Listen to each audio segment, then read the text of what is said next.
సంక్షేమ పథకాలకు మూలాధారమైన అవసరమైనటువంటి ఆధార్, ఓటర్, రేషన్ కార్డులు గిరిజనులకు లేకపోవటం బాధాకరం, అందకపోవటం కూడా విచారకరమని రాష్ట్ర ఎస్టీ కమిషన్ సభ్యులు వి శంకర్ నాయక్ అన్నారు.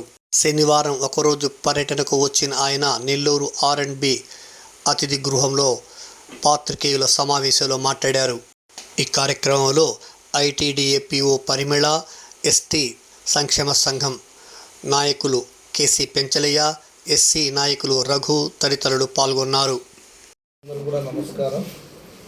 నా పేరు ఒడిత్య శంకర్ నాయక్. నేను ఏపీ స్టేట్ ఎస్టీ కమిషన్లో గౌరవ సభ్యులుగా ఉన్నాను. ఇవాళ ఎస్టీ కమిషన్ ప్రోగ్రాంలో భాగంగా కమిషన్ సభ్యుడిగా నెల్లూరు జిల్లా పర్యటనకు రావడం జరిగింది.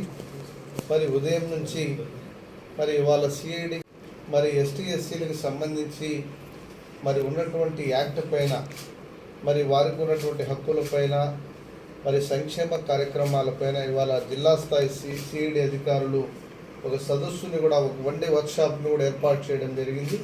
ఆ వర్క్షాప్ కూడా నేను యాజ్ ఏ మెంబర్గా అక్కడ గెస్ట్గా కూడా వెళ్ళి అక్కడ ఉన్నటువంటి ప్రజలతో అధికారుల యొక్క సమక్షంలో ఆ కార్యక్రమంలో కూడా పార్టిసిపేట్ చేయడమే కాకుండా ప్రజలని కూడా తెలియజేస్తూ ఉన్నాను.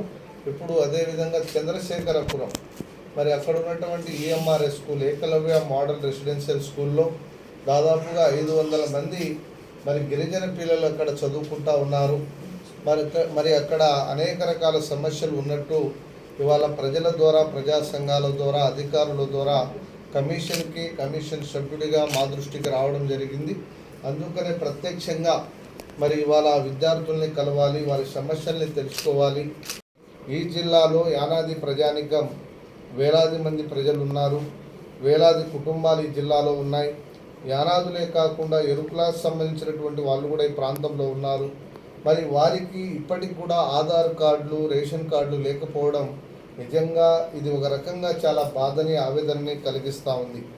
ఎందుకంటే ప్రభుత్వాలు ఏ స్కీమ్ ఇవ్వాలన్నా కంపల్సరీగా ఆ వ్యక్తికి, ఆ కుటుంబాలకి ఆధార్ కార్డు అనేది, రేషన్ కార్డు అనేది కంపల్సరీగా మర్చెంట్ షుడ్ అనేది ఉంటేనే వాళ్ళకి ఏ పథకం అని వస్తుంది. కాబట్టి ఇప్పటికి కూడా ఈ జిల్లాలో ఇంకా వేలాది మందికి, ఇంకా వందలాది కుటుంబాలకి ఆధార్ కార్డులు, రేషన్ కార్డులు లేకపోవడం, ఓటర్ ID లేకపోవడం, లేకపోతే పిల్లలకి స్కూల్లో అడ్మిషన్ చేయాలంటే బర్త్ సర్టిఫికేట్ లేకపోవడం వల్ల ఈ కార్యక్రమాలన్నీ కూడా అర్హత ఉండి కూడా ఆ ప్రజలకి మరి సంక్షేమ కార్యక్రమాలు చేరువ అవ్వడంలో ఈ కారణాల చేత జాప్యం జరుగుతూ ఉందనేది ఇవాళ ప్రజల నుంచి, ప్రజా సంఘాల నుంచి మా దృష్టికి వచ్చింది.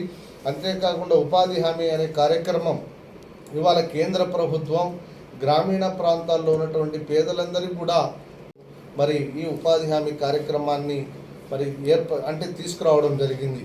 మరి ఇప్పటికి కూడా ఈ జిల్లాలో మరి గిరిజన కుటుంబాలలో 40% మంది ప్రజానికానికి ఇప్పటికి కూడా జాబ్ కార్డు లేకపోవడం వల్ల వాళ్ళకి పని చేసుకునేటువంటి అవకాశం వాళ్ళకి రాకపోతూ ఉంది.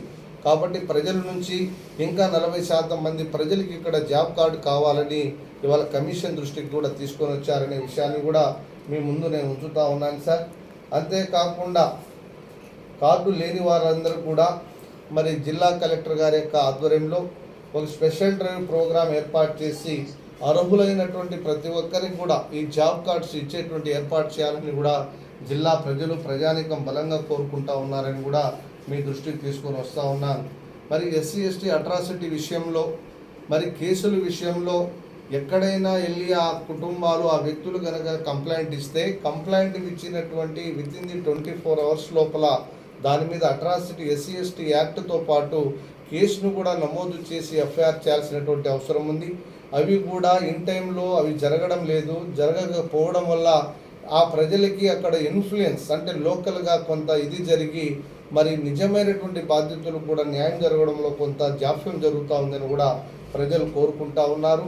దాని మీద కూడా మీ ద్వారా మేము గౌరవ రాష్ట్ర ప్రభుత్వం తరఫున గౌరవ అధికారులకి, ముఖ్యంగా SP గారికి కూడా ఎక్కడైనా ఒక కంప్లైంట్ ఇస్తే 24 గంటల లోపల కేసును నమోదు చేసి దాని మీద ఇన్వెస్టిగేషన్ చేసి దాని మీద తగు చర్యలు కూడా తీసుకుని ఏర్పాటు చేయాలని కూడా మీ ద్వారా మా ST/SC ప్రజల తరఫున, ప్రజా సంఘాల తరఫున నేను రిక్వెస్ట్ చేస్తూ ఉన్నాను.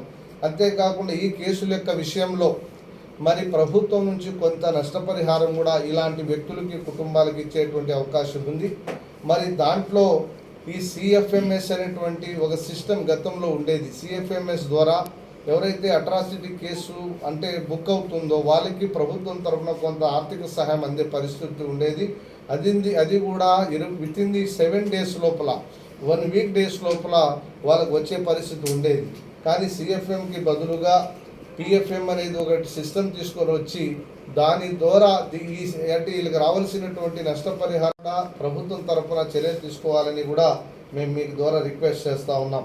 అదేవిధంగా ఈ కేసుల విషయంలో ఎవరైతే అంటే కోర్టులకు రావాల్సినటువంటి సాక్షులు కావచ్చు, బాధితులు కావచ్చు, వచ్చేటువంటి క్రమంలో అందరికీ ఆర్థిక స్తోమత ఉండదు కాబట్టి వాళ్ళందరికీ కూడా ట్రాన్స్పోర్ట్ రావడానికి పోవడానికి ట్రావెల్ ఎక్స్పెన్సెస్కు అదేవిధంగా వాళ్ళకి ఫుడ్ కానీ వాళ్ళ అకామిడేషన్కి కూడా పోలీసులే మరి చట్టంలో ప్రివిలేజ్ ఉంది కాబట్టి ఆ రకంగా వాళ్ళకి అవకాశం ఇవ్వాలని కూడా మరి బాధ్యతలు ఇవాళ కోరుకుంటా ఉన్నారు. ఆ దిశగానే మాకు మరి కమిషన్ దృష్టి కూడా ఈ అంశాలు తీసుకొని వచ్చారు. ఈ జిల్లాలో వివిధ శాఖల్లో ఇంకా చాలా ఉద్యోగాలు బ్యాక్లాగ్ ఉద్యోగాలు ఖాళీగా ఉన్నాయని మరి ప్రజలు చెప్తా ఉన్నారు సార్. ఈ జిల్లాలో వివిధ డిపార్ట్మెంటుల్లో ఖాళీగా ఉన్నటువంటి STSC బ్యాక్లాగ్ వేకెన్సీస్ని కూడా త్వరితగతిన భర్తీ చేయాలని కూడా ప్రజలు కోరుకుంటా ఉన్నారు. అదేవిధంగా ఈ అన్ని అంశాలపైన ఇవాళ కమిషన్కి మా అధికారుల యొక్క సమక్షంలో ప్రజల నుంచి ప్రజా సంఘాల నుంచి అన్నీ కూడా విన్నపాల రూపంలో వచ్చాయి కాబట్టి ఇవన్నీ కూడా మీ దృష్టిలో పెడితే మీ ద్వారా అధికారులకి ప్రభుత్వానికి ఒక మెసేజ్ పాజిటివ్ మేనర్లో వెళ్తుందనేటువంటి ఉద్దేశంతో ఈ ప్రెస్ కాన్ఫరెన్స్ని ఆర్గనైజ్ చేయడం దృష్టిలో పెడతాం. ఎందుకంటే అధికారుల యొక్క దృష్టిలో ప్రజల నుంచి ఏదైనా ఒక పాజిటివ్ మెసేజ్ వస్తే మనం కనుక పెట్టగలిగితే వాళ్ళందరూ కూడా సహాయం చేసేటువంటి గుణమున్న వాళ్ళు, ఇమీడియట్గా రియాక్ట్ అయ్యేటువంటి మనసున్న వాళ్ళు కాబట్టి మరి గౌరవ కలెక్టర్ గారి ద్వారా, గౌరవ SP గారి ద్వారా ఈ అంశాల్లో చాలా అంశాలు కూడా పరిష్కారం అవుతాయని మేమందరం కూడా ఆశిస్తూ ఉన్నాం. ఈ రోజు ప్రభుత్వం కూడా ఈరోజు దళిత గిరిజన ప్రజానికానికి మంచి చేయడానికి రాష్ట్ర ప్రభుత్వం, కేంద్ర ప్రభుత్వం అనేక రకాల సంక్షేమ కార్యక్రమాలు కూడా చేపడతా ఉన్నాయి. దాన్ని ఈ ప్రజలు ప్రజానికం అందిపుచ్చుకోవాలి, ప్రభుత్వ యొక్క లక్ష్యాలకి చేరువవ్వాలని కూడా మీ ద్వారా నేను తెలియజేస్తూ ఈ అవకాశం కల్పించిన మరి మా ITDA PO మేడం గారికి, మా సంఘాల నాయకులకి, ముఖ్యంగా జిల్లా అధికారులకి, SP గారికి, కలెక్టర్ గారికి, మీడియా మిత్రులకి, ముఖ్యంగా INPR వాళ్ళందరికీ కూడా పేరు పేరున నేను ధన్యవాదాలు తెలియజేస్తూ సెలవు తీసుకుంటా ఉన్నాను.